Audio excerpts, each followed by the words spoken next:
The icy wind of January 1077 swept over the crenellated walls of the fortress of Canossa, howling through the narrow embrasures and making even hardened warriors in heavy armor shiver.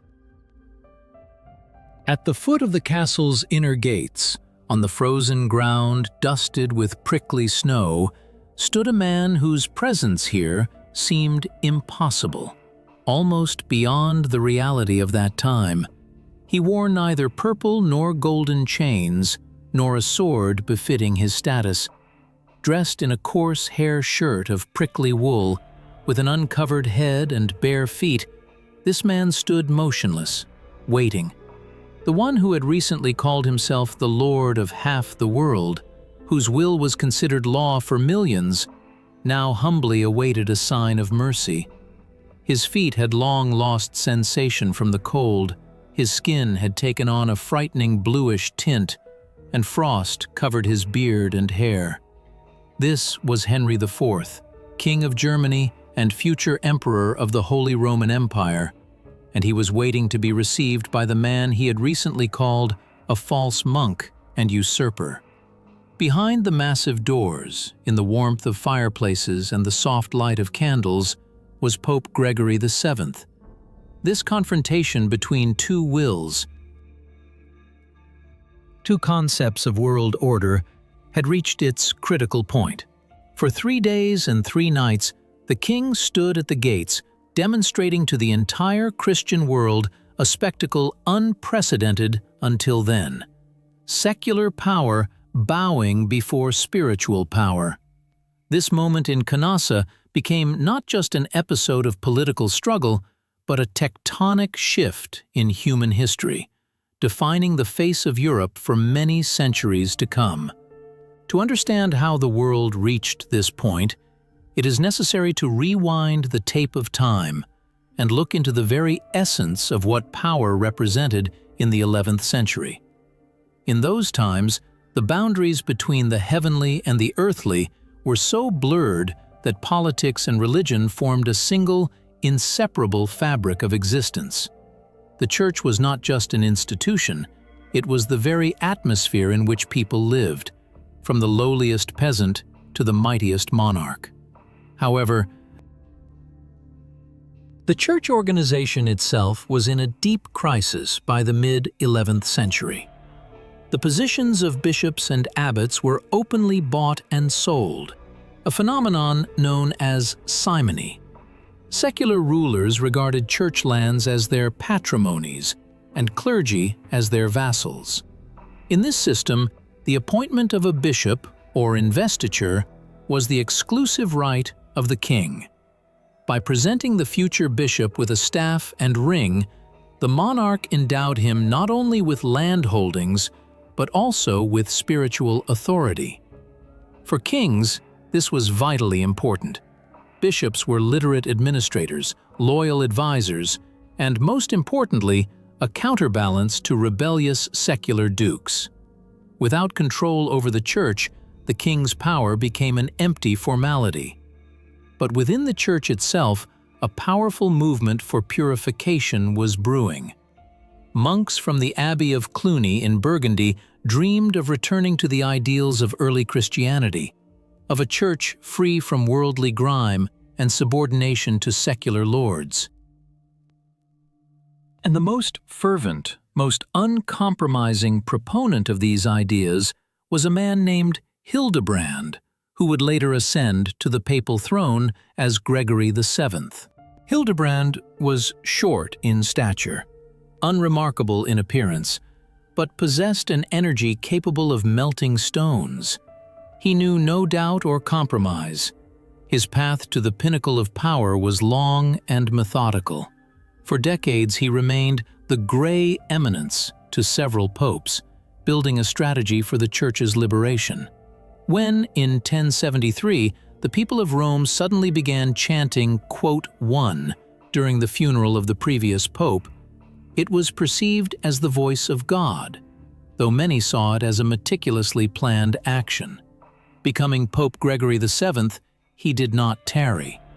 His goal was not merely to reform the clergy's morals, but to establish the absolute supremacy of papal power over any earthly authority. In his view, the Pope was the sole vicar of the Creator on earth. Therefore, kings and emperors were to obey him just as the moon receives its light from the sun. At the same time, the young and ambitious Henry IV sat on the German throne. His childhood was overshadowed by a struggle for survival. When his father died, Henry was only 6 years old. At the age of 10, he was abducted by conspirators led by Archbishop Hanno, who wanted to rule the country in the child's name. These years, spent in an atmosphere of intrigue, betrayal, and constant pressure from the high clergy, hardened Henry's character, making him suspicious, resolute, and a fierce defender of his rights. For him, the right to appoint bishops was a hereditary prerogative, the foundation of his royal dignity. A clash between Gregory and Henry was inevitable, like the collision of two storm fronts. The pretext for open conflict was the question of appointing an archbishop in Milan. In 1075, Gregory VII issued a document known as the Dictatus Papae, or Dictate of the Pope. These were 27 brief but revolutionary theses. They asserted that only the Pope could appoint and depose bishops, that he had the right to depose emperors, and that no one had the right to judge the Pope himself. This was a direct challenge to the entire established system of power. Henry responded in his own style, audaciously and harshly. In January 1076, he convened a synod in Worms, where German bishops, displeased with Gregory's harsh reforms, declared the Pope deposed. The letter Henry sent to Rome began with the words __quote _4__. The king demanded that Gregory vacate the throne, which, in Henry's opinion, he had occupied illegally. Gregory's response shook the foundations of European society. He did not raise an army, he had none. Instead, he employed his most terrible spiritual weapon. Gregory VII excommunicated Henry IV. In that era, this meant not only deprivation of church sacraments. The Pope officially released all of Henry's subjects from the oath of loyalty they had sworn to their king. In an instant, Henry was transformed from God's anointed into an outcast, with whom it was dangerous even to speak. For the German princes, who had always resented strong royal power, this became the perfect legal pretext for rebellion. The country was in turmoil, the king's opponents united, and issued an ultimatum. If the excommunication was not lifted within a year and a day, Henry would lose his crown forever. A synod was scheduled for February 1077 in Augsburg, where the Pope promised to appear personally to judge the king. Henry found himself in a desperate situation. He understood that if the Pope met with the German princes, his reign would come to an end. He needed to seize the initiative, to meet with Gregory before he crossed the Alps and joined the rebels. In the midst of a harsh winter, the king, with a small retinue, undertook a legendary crossing of the mountains. The paths were covered in snow, and ice made the slopes mortally dangerous. The king's companions slipped into abysses. Horses had to be dragged by hand. It was the journey of a man with nothing to lose. Learning that the king was coming to meet him, Gregory, fearing a trick or a military attack, took refuge in the impregnable fortress of Canossa, belonging to his loyal supporter, the powerful Margravine Matilda of Tuscany. And it was here, at the walls of Canossa, that the finale of this act of drama unfolded. Henry came not as a conqueror, but as a repentant sinner. His humiliation was public and deliberate. 3 days of standing in the snow were necessary so that the Pope, as a priest, could not refuse forgiveness to someone demonstrating such deep repentance. Gregory was in a difficult position. As a politician, he understood that by forgiving Henry, he would deprive the German rebels of their main trump card and give the king a chance to restore power. But as the head of the church, he had no right to push away a penitent. Eventually, the gates opened. Henry fell prostrate before Gregory, shedding tears, and the Pope lifted his excommunication. It was a triumph for the Pope, but a temporary one. Many historians have wondered, what truly guided these people? Was Gregory VII a fanatic hungry for power, or a sincere reformer who believed in the purity of his cause? His letters testify to a deep conviction that he was fighting for justice and for the liberation of the quote, the church, from the slavery of laymen.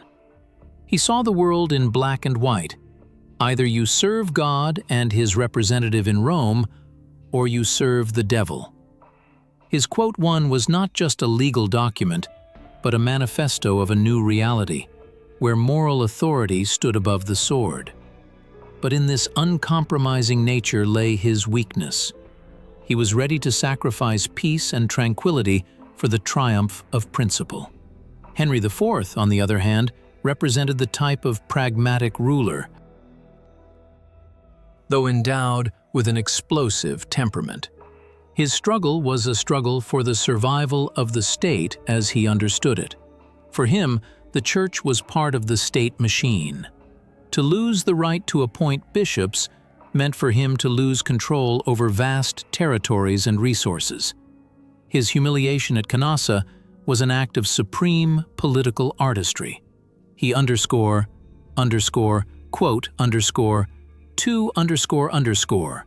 by lifting the excommunication, he regained his legitimate status and was able to direct his forces to suppress internal opposition. However, the conflict did not end at Canossa. As soon as Henry suppressed the rebellion in Germany, he again entered into confrontation with Gregory. Excommunications and mutual curses rained down once more. But this time, Henry was stronger. He marched his army on Rome. The Pope was forced to lock himself in the Castel Sant'Angelo, while Henry brought his protégé, an anti-pope, into the city, who then crowned him emperor. Gregory was saved by his allies, the Normans from southern Italy. But their help turned into a disaster. The Norman warriors subjected Rome to such devastation and desecration as the city had not seen since the barbarian invasions. Enraged Romans blamed the Pope for everything. Gregory VII was forced to flee the Eternal City and ended his earthly journey in exile in Salerno in 1085. His last words were, "I have loved justice and hated iniquity, therefore I die in exile." It would seem Gregory lost. He left this world when Rome lay in ruins and his enemy triumphed. But in historical perspective, it was Gregory who achieved a fundamental victory. The ideas he laid down could no longer be uprooted. The demand for church freedom became a central theme of European politics. The Investiture Controversy continued for decades after his death and concluded only in 1122 with the Concordat of Worms. According to this agreement, a compromise was reached. The Church received the right to appoint its hierarchs with spiritual symbols, while the emperor retained the right to endow them with secular power and lands. This compromise marked the birth of what we today call the dualism of Western civilization. For the first time in human history, a clear division between spiritual and secular spheres occurred. This division created a unique space for freedom and the development of law. If the monarch's power is not absolute and is limited by the authority of the Church, and the Church's power is limited by its spiritual calling, then there arises a need for law to regulate the relations between them. From this struggle grew universities, the systematic study of law, and, ultimately, the very idea of civil society independent of the state. Investiture was not just a dispute about who would present the bishop with a ring. It was a dispute about whether human conscience and religious conviction have the right to resist state coercion. Gregory VII, with all his harshness and lust for power, became an unwitting architect of European freedom. He destroyed the monolithic structure of the ancient world, where the king was both high priest. After him, the Western world forever remained divided between two centers of influence, which prevented either from becoming absolutely totalitarian. Today, the scene at Canossa seems to us a distant legend, an episode from the lives of people with a different mindset and different values. But if we look closely, we will see that the same questions continue to concern us.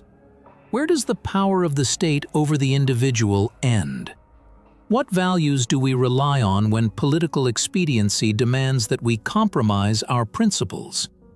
The conflict between Gregory and Henry is an eternal story of the clash between ideal and reality, moral demand and material force.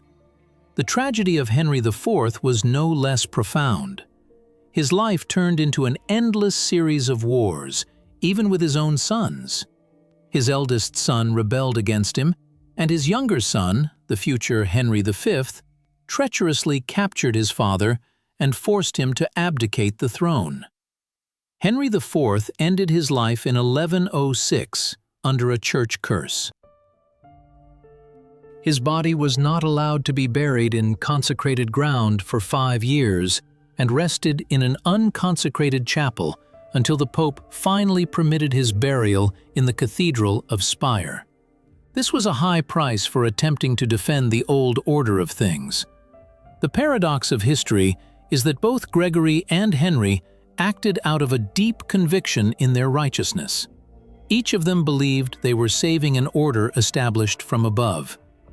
But it was precisely their inability to agree, their fierce confrontation, that gave rise to something third, which neither of them foresaw: modern Europe with its complex system of checks and balances. Canossa became a symbol not only of humiliation, but also of the realization that even the greatest earthly power has its limits. Reflecting on this today, we see that the lessons of the 11th century remain relevant. We are still seeking a balance between different institutions of power, between personal freedom and civic duty. The story of the dictator pope and the outcast emperor teaches us that great changes are often born from the fiercest conflicts. It reminds us that ideas possess real power, capable of stopping armies and making kings tremble with cold outside closed doors. That cold January in the Tuscan mountains forever altered the trajectory of human development.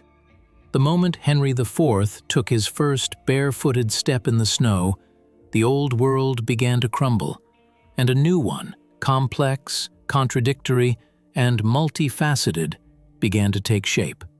We are the inheritors of this clash. Our legal system, our notions of the separation of powers, and even our understanding of human rights are rooted in those dramatic events. Concluding this narrative, we return once more to the image of the man in the wool sackcloth, standing before closed gates. This image encapsulates all the irony and all the grandeur of history. Today, Canossa Castle lies in ruins, its walls almost level with the ground, but the memory of those 3 days lives on. It reminds us that history is written not only on battlefields, but also in the silence of monastic cells, in the texts of decrees, and in the steadfastness of the human spirit, resolved to go to the end in defense of its convictions. Gregory VII and Henry IV passed into eternity, leaving us a world in which power could never again be the same. And this, perhaps, is the most important outcome of their great and tragic confrontation, which began with the question, of who had the right to appoint bishops, and ended with the opening of new horizons for all humanity. Ultimately, the story of Canossa teaches us humility before the complexity of life. No victory is final, no defeat is complete. Gregory died in exile, Henry in disgrace, but their struggle created the foundation upon which our present stands. And every time we face the question of the limits of power and the strength of principles, we involuntarily return there, to the snow-covered walls of the Italian fortress, where the fate of Western civilization was decided. Can we imagine something similar today? In a world where information spreads instantly and authorities change with kaleidoscopic speed, it is difficult to envision a force capable of compelling a modern leader to wait 3 days for forgiveness. But it is precisely this distance between past and present that allows us to appreciate the scale of those events. It was an era of titans, for whom concepts of honor, faith, and duty were dearer than life. And although their methods of struggle often seem cruel or strange to us, their sincerity and the grandeur of their vision continue to command respect. The confrontation between Gregory and Henry became Europe's first great lesson in political compromise. It showed that when two absolute principles collide head-on, the only way forward lies through acknowledging the rights of the other side. This realization came slowly, through blood, excommunications, and wars, but it became the guarantor of the stability of the European political tradition. We learned to live in a world where no single idea holds a monopoly on truth, and this is to the credit of those who, 1,000 years ago, were not afraid to enter the struggle for the very definition of truth. Thus, the icy wind of Canossa continues to blow through the centuries, reminding us that behind every political decision lies a human choice, its passions, its fears, and its hopes. And in this eternal movement of the human spirit lies the true meaning of history, which never ends, but merely transitions into new forms, forcing us again and again to seek answers to the most fundamental questions of existence.